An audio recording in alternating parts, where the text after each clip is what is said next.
Old Dominion University is big into offshore wind. Stay with me and we'll talk about it. You and I have an insatiable appetite for electricity. Come with me and we'll look at the issues relative to wind farms and the communities that they serve. This is the Windfarm Guy. Hi, this is Dennis Stout, and thank you for joining me for this episode of the Windfarm Guy. Today we're going to do things a little bit differently. I have an interview here with George Hagerman. George is with Old Dominion University, and we are in Norfolk, Virginia, and because just off of the coast here is a coastal, an offshore wind project that Old Dominion is very much involved in. George, thank you for joining us today, and tell us a little bit about the project. Well, it's my pleasure. Thank you.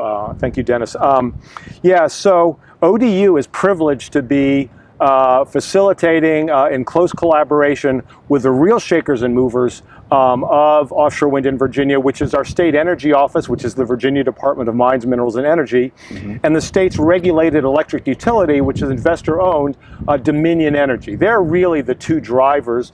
But offshore wind, we like to say our tagline is Virginia is all in for offshore wind.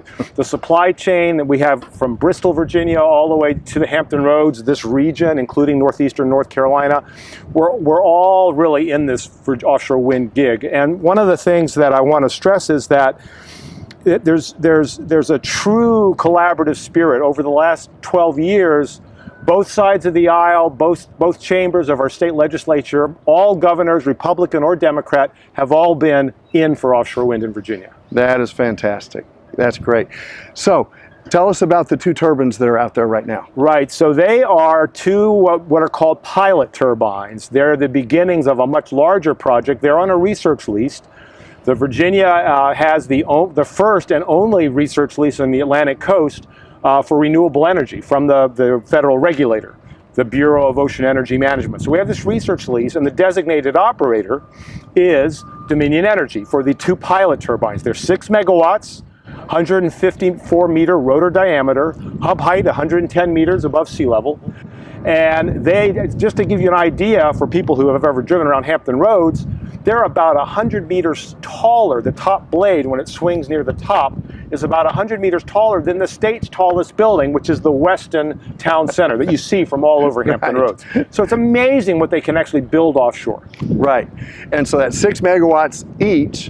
And now these two are the pilot. This is kind of the test for an even bigger project. Tell us about the bigger project. Correct, because this is the first offshore wind project in federal waters under the federal regulator. And so Dominion gained a huge amount of experience on all the permitting, all the coordination, interagency coordination, and now they've done that once for just the two turbines, but it's the same process for the 188 turbines that are going to go for the commercial project. And those will be 188 individual turbines, but they'll be 14 megawatts. There'll also be Siemens Gamesa, that's the Dominion's preferred turbine supplier, Siemens Gamesa Renewable Energy, or SGRE. All right, and so those are going to be significantly bigger. And just so you know, typical wind turbines that are onshore here in the U.S., they're anywhere from 1 to 1.5 to 3 megawatts. Even the test turbines are big for onshore standards, but these are going to be even bigger. Now, we're at this location, we're on this point, and behind us is a very special ship.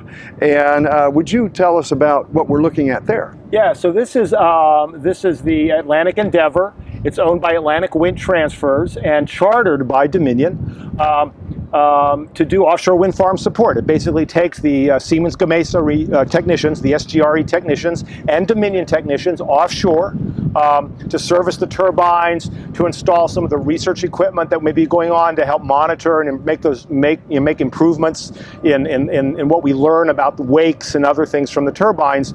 And so this vessel, what you can't see from this angle is it's actually a catamaran. It's twin-hulled, and the hulls are very fine. They're very thin compared to a large monohull, like most of these yachts that you see here are monohulls that are much beamier or much fatter.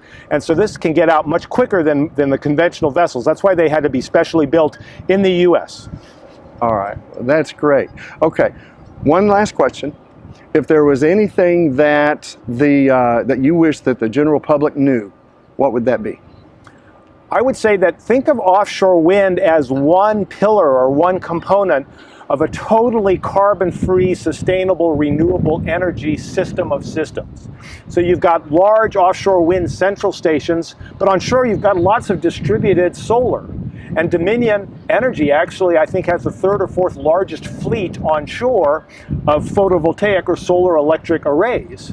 And then when the sun's not shining and the wind's not blowing, you've got biofuels. You can create biogas from anaerobic digestion, and Dominion Energy has a pilot project for that. So we can really be carbon-free in Virginia. I think the governor's target is 2045 to actually be carbon-free, to have all our electricity come from renewable sources, and I think that's doable. All right, thank you. That is some great information.